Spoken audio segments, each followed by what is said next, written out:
My name is Talia Martin. I play Gwen on Redacted, Episode 5. Hi, my name is Mark Willett, and I'm playing Dr. Mark Holmes in Season 1, Episode 5 of Redacted.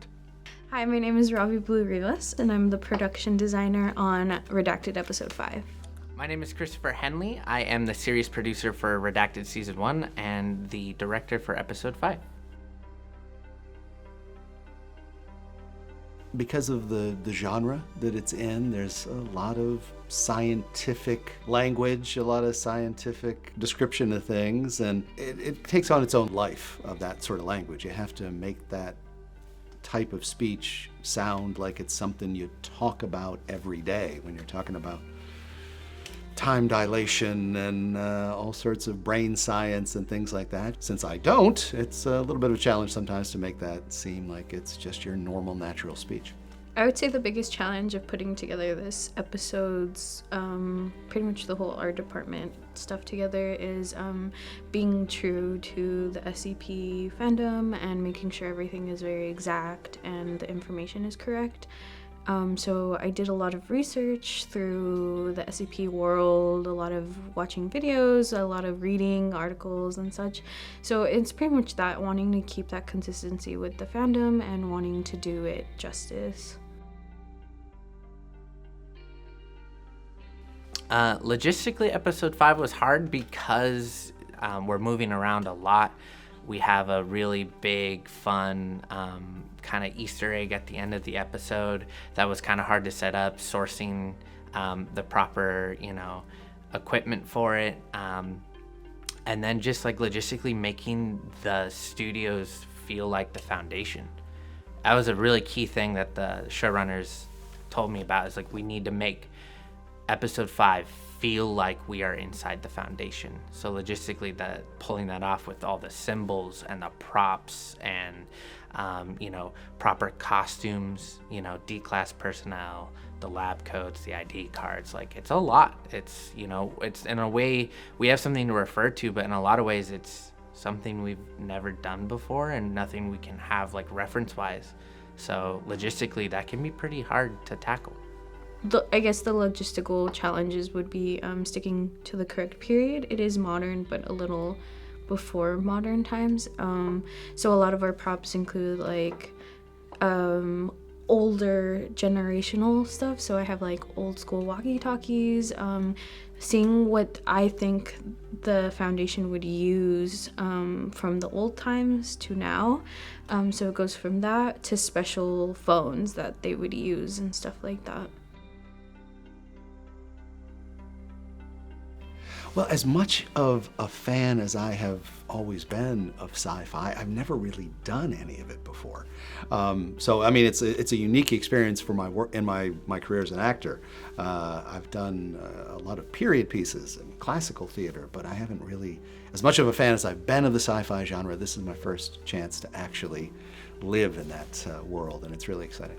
Redacted differs from most projects that I've directed in the past for a couple of reasons. One, it's a web series. I've never worked on a web series as a director, so being able to work in the confines of what the showrunner's vision is for the Foundation, for the show as a whole, that was a new experience. I relied heavily on our showrunners, Christian and Harley, for a lot of aspects of the Foundation, because I didn't want to, do the SCP community a disservice or, go outside of their vision for the show as a whole.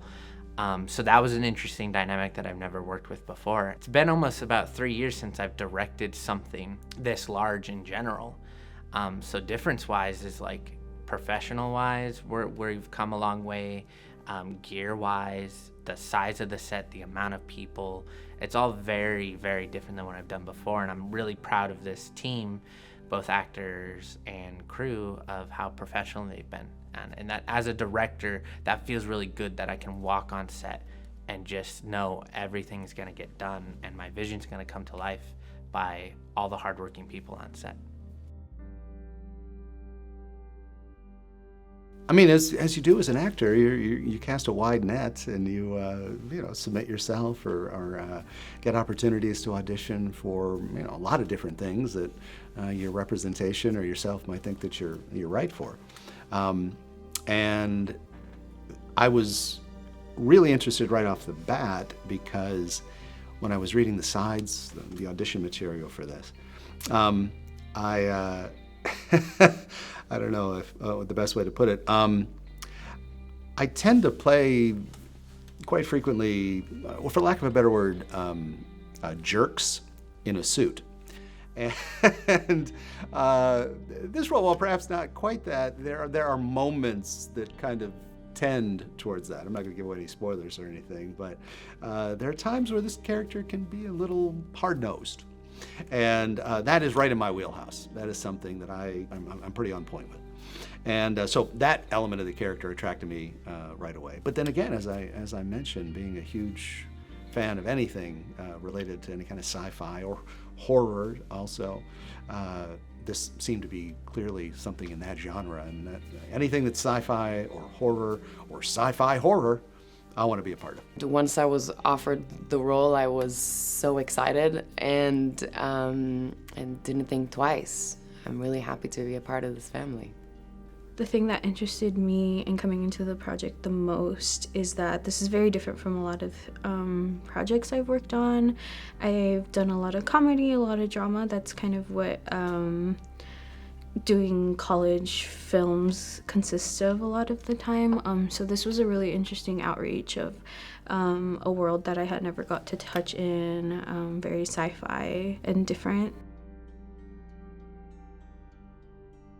It's kind of like a little wake-up call, to notice our loved ones and treat them and listen and be here for one another, especially in these times. Yeah, I think that honestly, it all goes back to love and relationships and friends and family.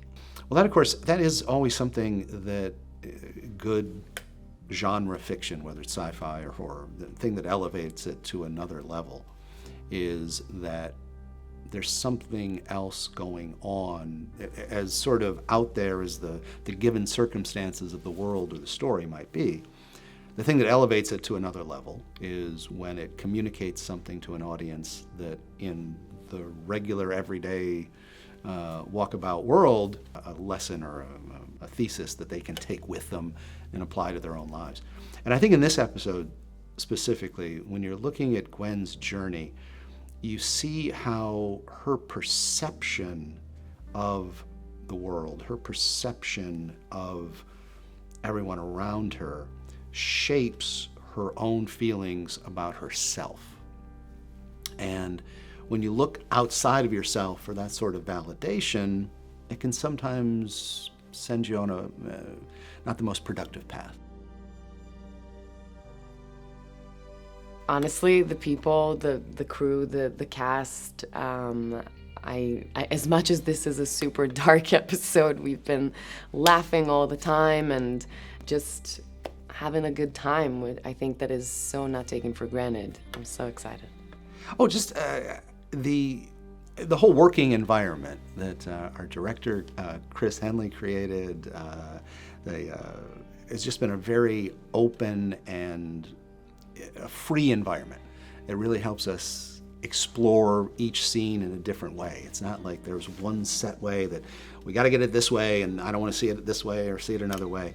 That we can play all these moments in different ways until we find the one that works the best for telling the story and for the actors' comfort with it, and it's just a very open and easy to work in environment. I think my favorite thing working on set is working with Lot1 in general, having to get to know all of the different people, especially people that I didn't get to work with before.